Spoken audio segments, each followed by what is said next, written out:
है उत्तर प्रदेश का सबसे भरोसेमंद news channel UP news live 24 सच का साथी। मैं हूं आपके साथ प्रशांत त्रिपाठी।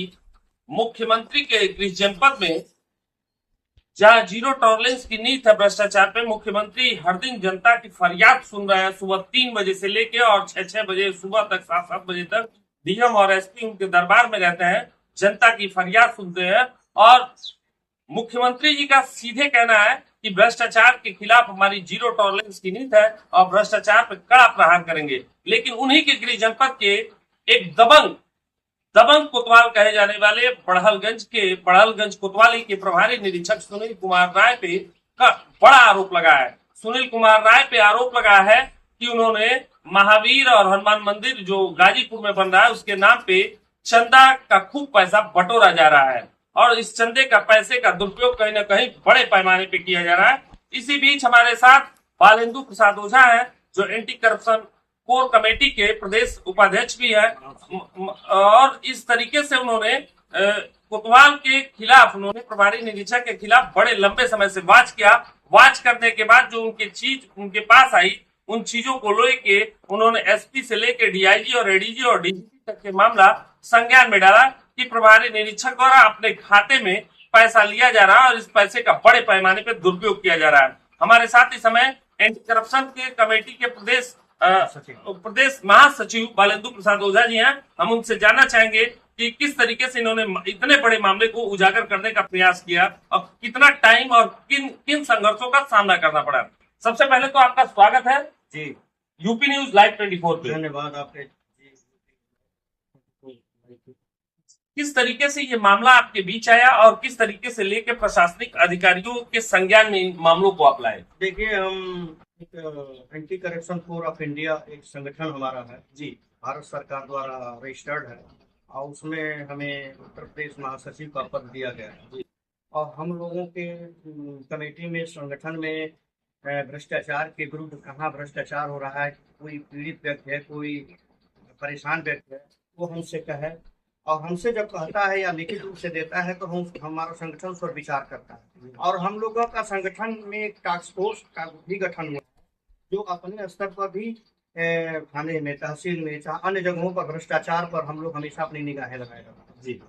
किस तरीके से इतने बड़े मामले को आपने खोद के निकाला बिल से? ये तो बहुत बड़ा बिल था, इस बिल में इतना ड्रिल किए तब जाके ये चीजें निकल के आई। कि कैसे कैसे उन चीजों को आपने बिल से हुल से बाहर किया? देखिए, बड़ौलगंज थाना हमारे करीब का थाना है जी। हम उस थाने के पड़ोसी थाने के निवासी हैं जी।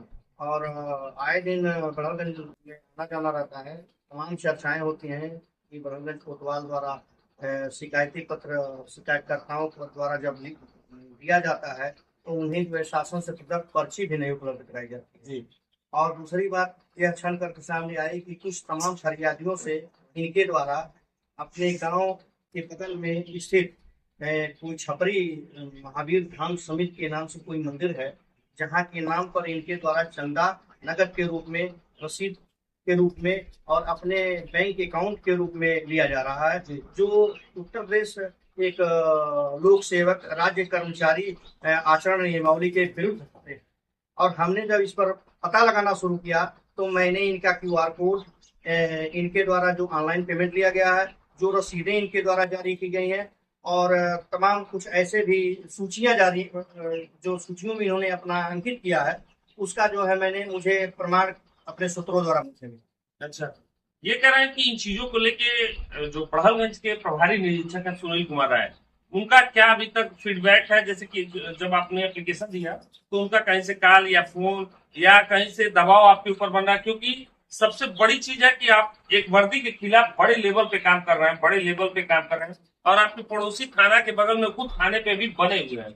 इस समय आप माननीय मुख्यमंत्री जी से या एसपी या डीआईजी और डीजीपी से क्या विशेष निवेदन आप करना चाहते हैं? देखिए, हमने 19 तारीख में इन सारे डॉक्यूमेंट्स को जो इकट्ठा करके एक माननीय मुख्यमंत्री के पोर्टल पर, जिसे मैंने DGP, ADG Gorakhpur, DIG Gorakhpur और एसएसपी गोरखपुर, प्रमुख सचिव गृह आदि को जो है जितने सक्षम अधिकारी हैं, मैंने प्रार्थना पत्र रजिस्टर्ड भी दिया। IGRS 19 तारीख में मैंने किया, रजिस्टर्ड 20 तारीख में होगा।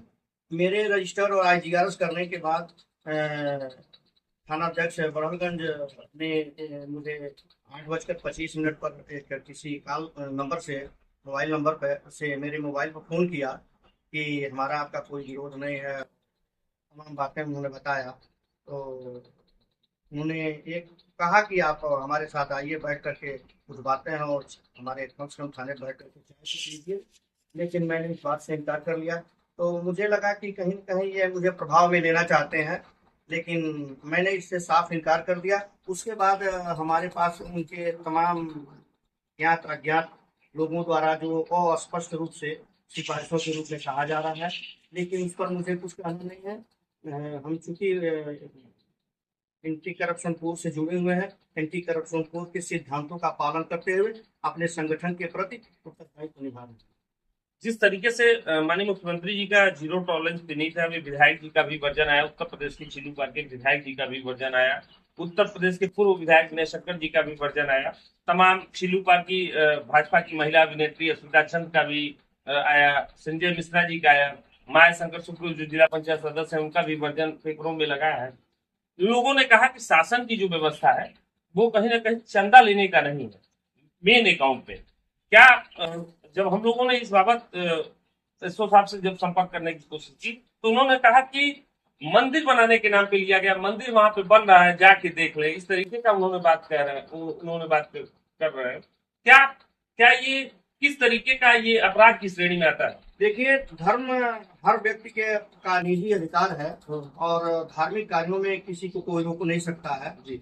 रही बात यह कि चंदा या सहयोग राशि लेने की, तो मेरे विचार से सहयोग राशि किसी भी राज्य कर्मचारी को अपने निजी अकाउंट में या शासकीय पद पर रहते हुए लेने का कहीं भी कोई अधिकार नहीं है और यह शासन की मंशा के विपरीत है तथा यह पब्लिक के जनता के धन का दुरुपयोग की श्रेणी में माना जाए और यह आपराधिक कृत्य है और इस पर जो है शासन को कानूनी कार्रवाई करने का अधिकार है। अच्छा, ये मामला अगर यहाँ से आपको न्याय अगर नहीं मिलेगा तो इसके बाद आप कहाँ का दरवाजा खटखटाएंगे? देखिए, हमने आवेदन पत्र में शिकायत करने के साथ साथ यह इंगित किया है कि बड़हलगंज प्रभारी के थाने पर पदस्थ रहते हुए जांच कार्य संभव नहीं है और मैं इंतजार कर रहा हूँ कुछ अधिकारी जांच कर अपनी क्या व्याख्या देते हैं, फिर आगे की रणनीति मेरे द्वारा तय की जाए। आगे की रणनीति संगठन का किस तरीके से सहयोग है? संगठन का हमारा भरपूर सहयोग मिला है। संगठन के हमारे राष्ट्रीय अध्यक्ष ने भी जो है प्रेस कॉन्फ्रेंस किया है और हमारे संगठन के राष्ट्रीय अध्यक्ष और हमारे प्रदेश के प्रभारी भी लगे हुए हैं और ये लोग भी अपने स्तर से मेरे शिकायती पत्र को अपना कवरिंग लेटर बना करके उच्च अधिकारियों के यहाँ प्रेषित कर रहे हैं।